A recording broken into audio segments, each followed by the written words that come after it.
ببین همه فکر میکنن بلدن با دیوار کار کنن و میدونن چطوری ارتفاعش رو تنظیم کنن، ولی خیلی از کاربرای رویت به جرئت میتونن بگن بالای 50% از کاربرای رویت با این داستان اصولی و حرفه‌ای برخورد نمیکنن و شروع بی‌نظمی پروژه هم دقیقاً از همین نقاط شروع میشه و از همین آیتم ها شروع میشه. و فرق یه پروژه آشفته و یه پروژه حرفه‌ای دقیقاً توی تعیین ارتفاع دیوار هاست. من تو این ویدیو دقیق بهت میگم که کجا از آپ تو لول استفاده کنی و کجا از آن کانکتد استفاده کنی تا با هر آپدیتی که توی پروژت اتفاق میفته دیوارهات و لول هات عین ساعت با هم دیگه کار کنه. پس با من همراه باش و این ویدیو ارزشمند رو از دست نده.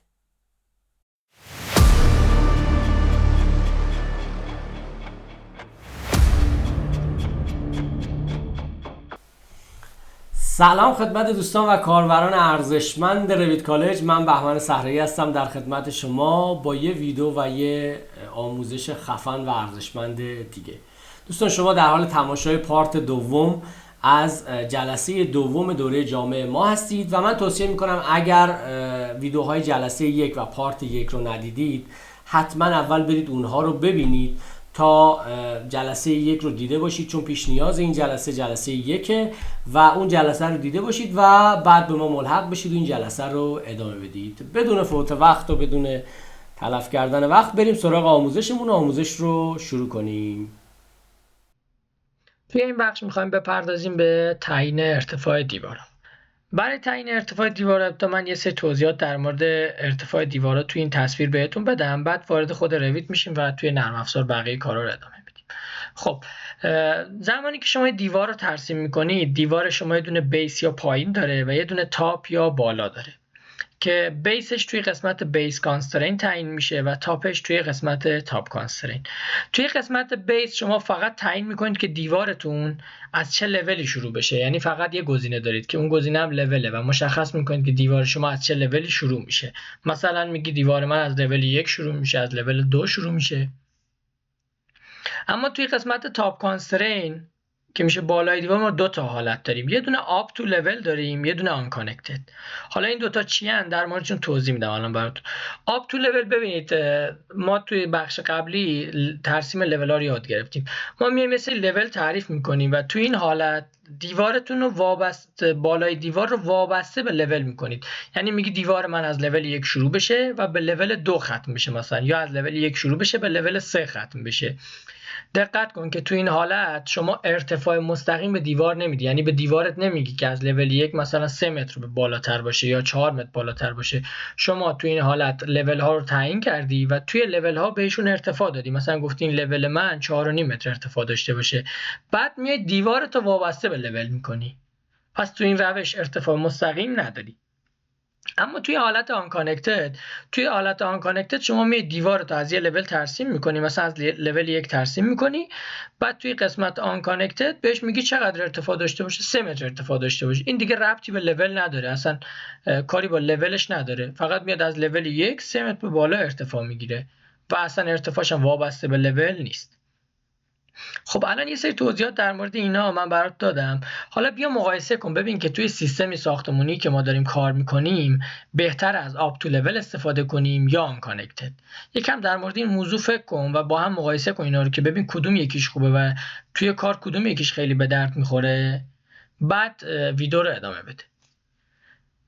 ببین مزیتی که آپ تو لول نسبت به آن کانکتد داره اینه که زمانی که شما میای دیوارتو وابسته به لول میکنی، مثلا دیوارتو گفتی از لول 1 شروع میشه و به لول 2 ختم میشه، توی این حالت زمانی که ارتفاع طبقه تغییر کنه تمام دیوارها تغییر میکنه.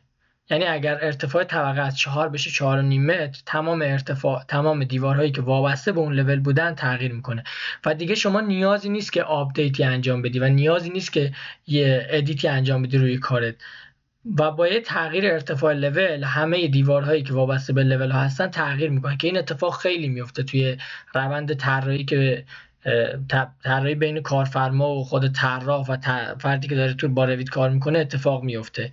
پس این موضوع خیلی مهمه برای ما که ما باید یه کاری بکنیم که ادیت ها و تغییراتی که قرار انجام بدیم به حداقل ممکن برسه و یه تایمی ما بتونیم تو این کاری که داریم انجام میدیم سیو کنیم برای سرعت دادن به پروژه. خب اما آن کانکتد چجوریه؟ آن کانکتد اصلا وابسته به طبقه نیست. یعنی شما اگر لول 1 تا لول 2 داری توی پروژه و دیوار تو گفتی از لول 1 شروع بشه و ارتفاعش آن کانکتد باشه 3 متر، دیگه لولت اگر لول 2 ارتفاعش بشه 4 متر 5 متر اصلا هیچ تغییری روی این دیوار اعمال نمیشه. چرا که شما این دیوار رو وابسته به لول نکردی و بهش گفتی ارتفاعش آن کانکتد باشه و خودت به صورت دستی بهش ارتفاع دادی.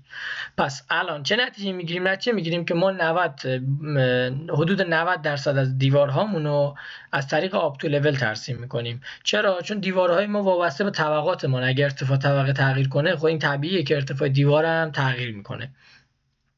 خب حالا آن کانکتد ها اصلا چرا آن کانکتد وجود داره؟ اگر ما مثلا بیشتر از اون استفاده کنیم چرا این وجود داره؟ این هم استفاده هایی داره، استفاده هاش توی سری جاست، ولی خب استفاده هاش نسبت به آپ تو لول خیلی کمه. مثلا استفاده هاش کجاست؟ توی دیوارهایی که ارتفاعشون وابسته به طبقات نیست. یه مثالش میشه چی؟ میشه دیوار محوطه، یه مثالش میشه دیوار جامپنا. این دیوارها وابسته به طبقات نیستن. دیوار محوطه من دیگه وابسته به لول نیست. یعنی اگر لول بشه 4 متر 5 متر هر چیزی تغییر کنه اون ارتفاع ثابت خودشو داره. پس اینا رو میایم با آن کانکتد ترسیم کنیم. یا جامپناه من که یه ارتفاع ثابتی داره، دیگه اون وابسته به لول نیست که لول بالا پایین بشه اونم تغییر کنه. پس اون اینجور مواقع ما میایم از دیوارهای آن کانکتد استفاده میکنیم. خب حالا بریم توی نرم افزار. خب برای تعیین ارتفاع دیوارها دو تا راه داری. یکی اینکه دیوار رو که انتخاب میکنی قبل از اینکه ترسیم کنی ارتفاعشو تنظیم کنی. یعنی قبل از اینکه بیای اصلا دیوار رو ترسیم کرده باشی، بیا اینجا ارتفاع رو تنظیم کنی. خب من دیوار رو انتخاب میکنم، مثلا میخوام دیوارم از لول 1 باشه تا لول 2. میام میگم بیس کانسترین. ببین تو این قسمته بیس کانسترینش روی لول 1 باشه. تاپ کانسترینش روی چه لولی باشه؟ روی لول 2 باشه. مثلا میخوام دیوار من از لول 1 شروع بشه تا لول 2 بره.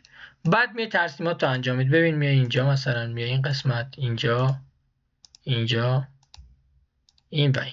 دقت کن که تمام این دیوارهایی که ترسیم شدن همشون از لول 1 شروع میشن. ببین از لول 1 شروع میشن به لول 2 ختم میشن. آپ تو لول چی؟ 2. گرفتی شد؟ پس این از این قضیه. یه حالت دیگه هم اینه که شما دیوارا رو از قبل ترسیم کردی، مثل همین جلسه قبل که تعیین ارتفاع دیوارا رو نمیدونستی. توی حالت پیش‌فرض رویت روی آن کانکتد و ارتفاع دیوارش هم 8 متره. شما اومدی مثلا یه سری ترسیماتی رو انجام دادی و هنوز تعیین ارتفاع دیوارا رو نمیدونستی. مثلا این ترسیمات رو انجام دادی. الان دیگه میدونی که ارتفاع دیوارا رو چجوری باید تنظیم کنی. الان با توجه به چیزی که یاد گرفتی نیازی نیست که تو بیا اینا رو حذف کنی و دوباره ترسیم کنی. کافیه همه اینا رو انتخاب کنی. تو این قسمت توی تاپ کانسترین بهش بگی از کجا، از لول 1 که شروع میشن بگی تا کجا برن تا لول 2. این از این موضوع. خب حالا من یه توضیح کوچیکم اینجا در مورد مقایسه بین آپ تو لول و آن کانکتد انجام بدم. ببینید اینجا رو.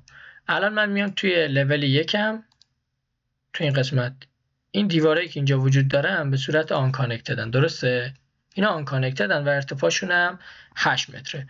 حالا دیواری که من اینجا من ترسیم کنم این آپ تو لوله. میگم از اینجا شروع شه بره تا لول 2.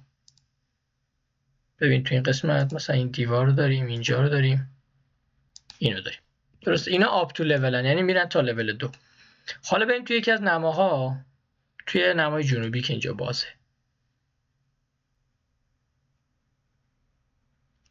خب ببینید این دیوارات از لول 1 شروع شدن. بده من اینا رو بیارم عقب‌تر. این دیوارا از لول 1 شروع شدن و به لول 2 ختم شدن. این دیوارا از لول 1 شروع شدن و 8 متر ارتفاع دارن. حالا من میرم توی پلان ارتفاع اینا رو میذارم 4 متر که بعد میخوام یه مقایسه بین اینا انجام بدیم که اینا هم دقیقاً ارتفاعشون با اینا برابر باشه. من اینا رو انتخاب میکنم، ارتفاعشون رو میذارم چند؟ 4 متر که همون ارتفاع طبقه 2 ماست. خب حالا میرم توی نما. حالا فرض کنید شما بعد از ترسیم اینا کارفرما یا همون هد طراحی بهتون میگه که ارتفاع این طبقه چقدره؟ 4 متر نیست، 3.5 متره. شما اینو وارد میکنی 3.5 متر.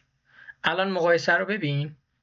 این دیوارهایی که آن کانکتد بودن ارتفاعشون وابسته به لول نیست و با لول تغییر نکردن. دیوارها همون ارتفاع قبلی خودشونو دارن و اگر بخوای اینا رو تغییر بدی باید انتخابشون کنی، از اینجا دوباره بهش ارتفاع بدی که این کار زمان میگیره ازت و احتمال داره تو پروژه خیلی دیوار داشته باشی و این کار خیلی زمان بر بشه. اما این دیوارا رو میبینی، اینایی که با توجه به آپ تو لول بودن، اینا خودشون با توجه با تغییری که شما توی لول دادی خودشون تغییر ارتفاع پیدا کردن و کارتو خیلی راحت میکنن.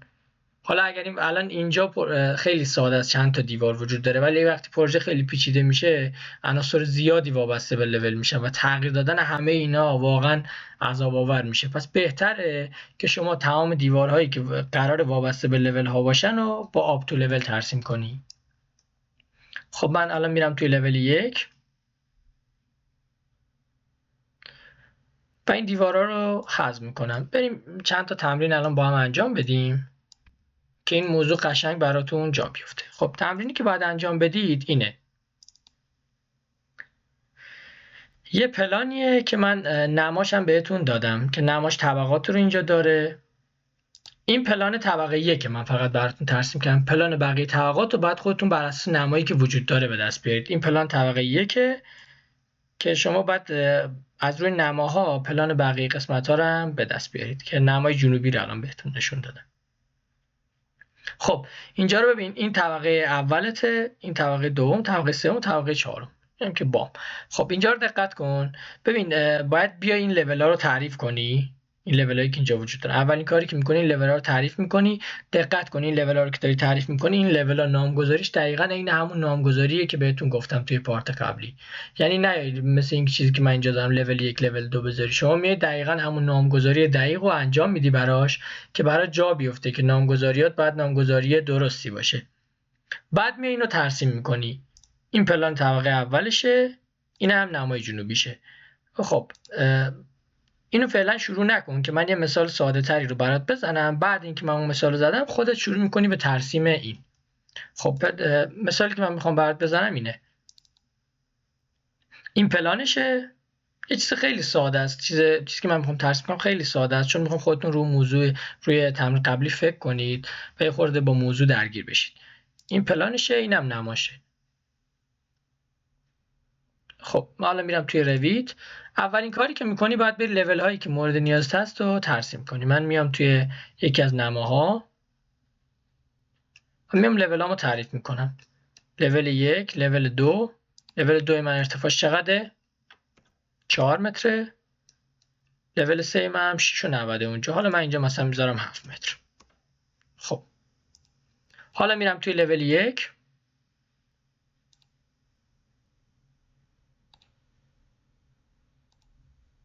« 20 متر، 9 متر. میام اینو ترسیم میکنم. خب میام توی این قسمت وال رو انتخاب میکنم. میشونم قبل اینکه ترسیمم انجام بدم از اینجا ارتفاعش رو تنظیم کنم. پس اینجا بهش میگم بره تا لول 2. اینجا میگم 20 متر. اینجا 9 متر. اینجا و اینجا. اینو به این وصل میکنم. خب این از این طبقه.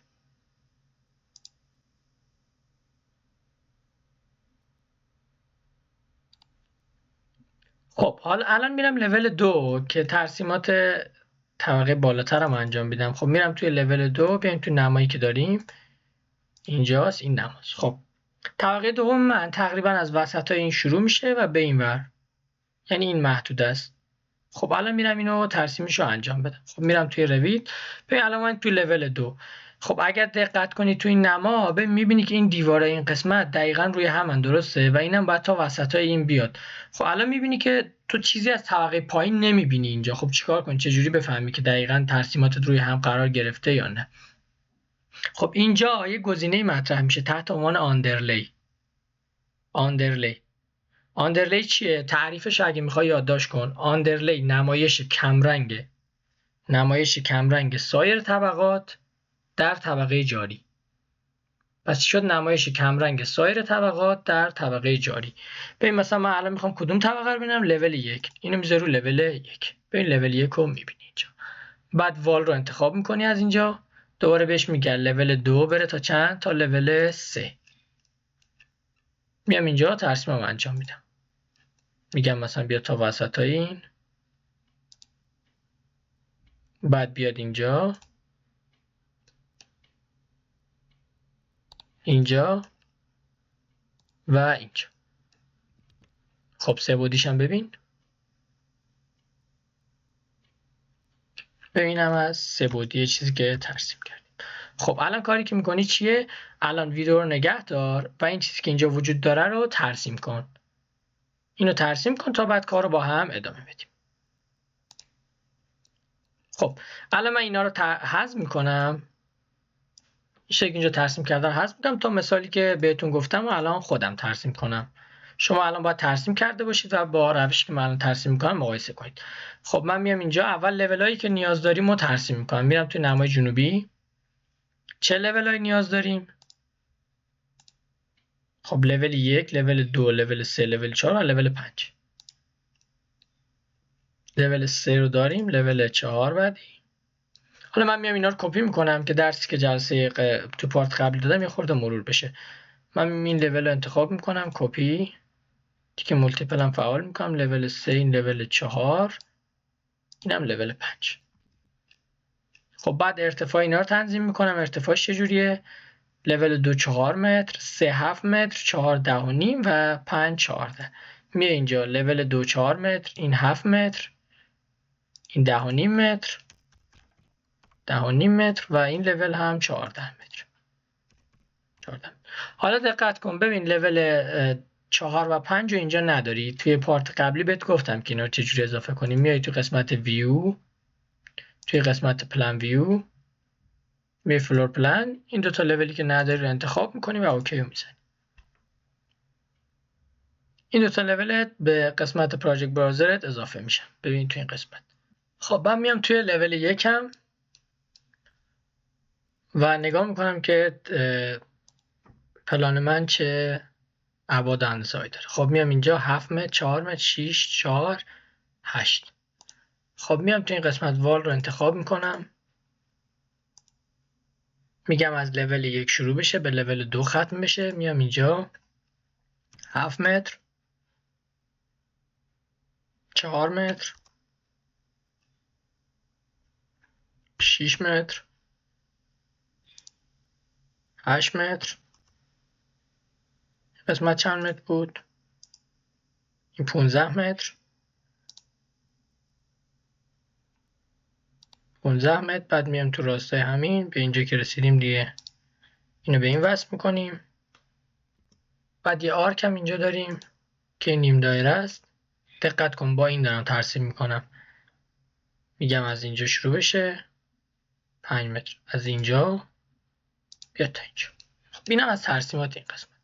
سه بعدیشو ببین.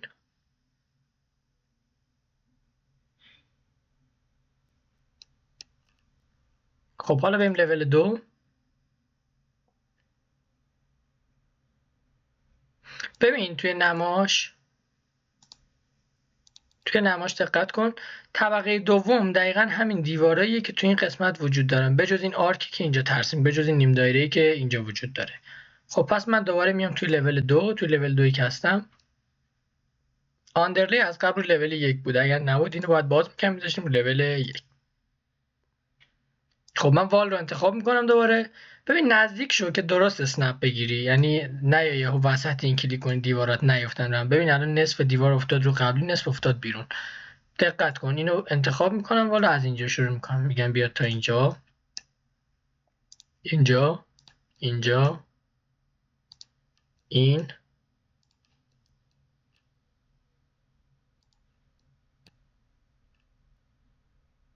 این و این.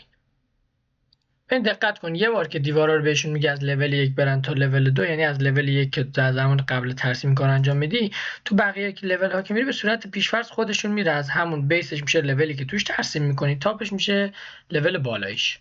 نه از این قسمت. حالا بریم طبقه بعدی رو میخوایم ترسیم کنیم. میرم توی لول 3.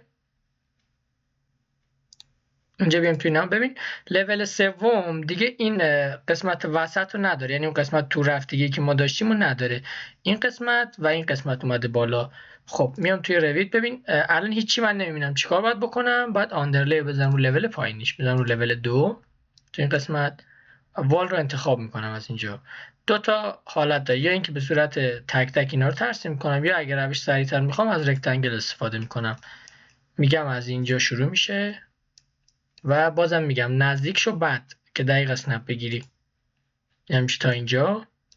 حواست هم باشه از یه جای اسنپ نگیری که طرف مقابلش هیچی نداری. ببین مثلا از اینجا الان اسنپ بگیری، اینجا چیزی نداری که با استفاده از اسنپ بگیری و یه خورده سخت‌تره این.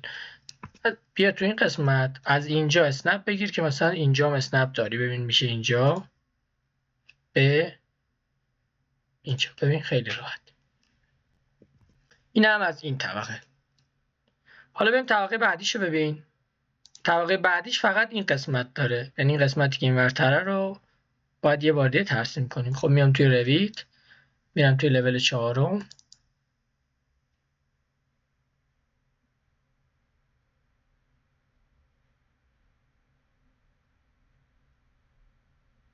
خب توی لول 4 الان من چیزی رو نمیبینم، بازم باید آندرلی بزنم رو لول پایینیش، آندرلی بزنم رو لول 3. بعد شروع میکنم به ترسیم، وال انتخاب، حالت رکتانگل، میگم از اینجا شروع بشه و برسه به این قسمت. خب این هم از ترسیمات این قسمت. حالا بریم سوادی اینو ببینیم.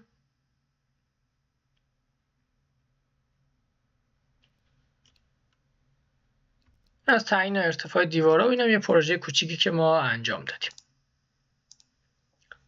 خب الان که پروژه‌مون کامل شد تو این بخش، الان دیوار داخلی رو دیوار خارجی رو فقط ترسیم. حالا بریم براش دیوار داخلی ترسیم کنیم. به صورت پیش‌فرض چیز خاصی نیست، یعنی همینجوری قرار نیست از روی نقشه صورت بگیره. خودمون همینجوری میایم توی پروژه ترسیم می‌کنم. وال رو انتخاب می‌کنم و براش یه سری دیوار داخلی ترسیم می‌کنم. مثلا میگم این دیوار از اینجا شروع بشه به اینجا ختم بشه. یه دیوار مثلا از وسط این بیاد تا اینجا و بره اینجا. مثلا یه دیوار تا تو راستای همین بیاد و به این برسه. یه دیوار هم مثلا از اینجا وصل بشه به اینجا. اصول خاصی پشت نیست، فقط خودمون داریم این کار رو انجام میدیم.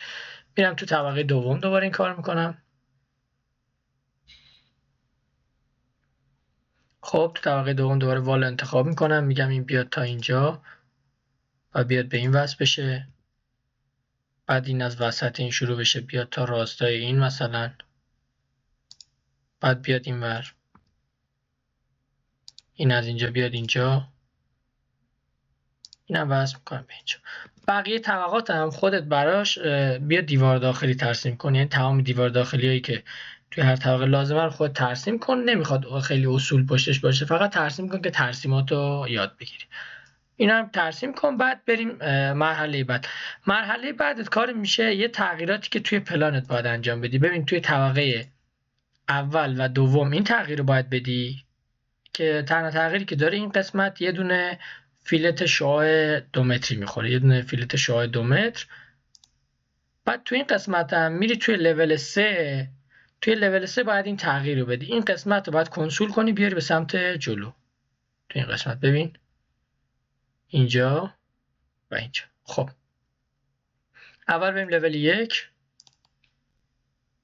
میریم تو لول 1 مون.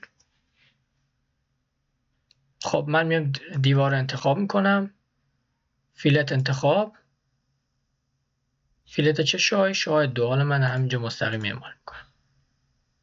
فیلت شعاع 2 متر.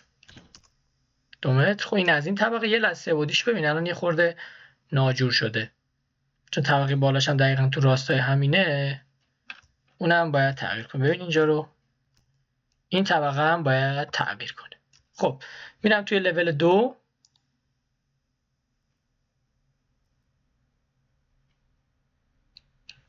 دوباره توی این لول هم فیلت رو انتخاب میکنم. از اینجا میگم این و این شعاع 2 متر که دقیقا اینا بیفته روی هم. ببین الان دوباره سه بعدیشو به این دو تا طبقه دقیقا اینا افتاده روی هم. خب الان این طبقه هم قرار کنسول بشه. ببین نقشه رو، لول 3 رو ببین، 1.80 متر رفته اونور و این قسمت هم دوباره یه فیلت شعاع 2 خورده. خب بیا اینجا دوباره تغییرات رو اعمال کن. من میام توی لول 3.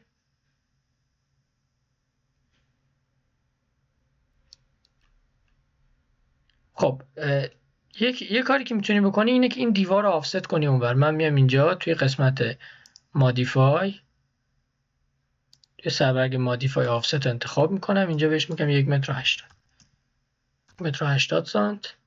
این بیاد اینجا، اینم بیاد اینجا. دقت کن دیوار داخلی رو باید اینو حذف کنی. این میشه دیوار داخلی. اینو حذف کن. این دوتا رو به هم تریم کن.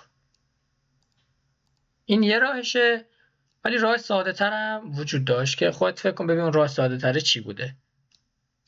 این قسمت هم باید فیلت بخوره. دوباره دیوار رو انتخاب میکنم. فیلت شاید 2 مثلا. این و این تمام. نمیشه فیلت شاید 2.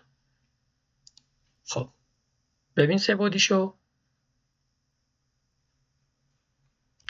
این هم از تغییراتی که ما روی پلانمون دادیم.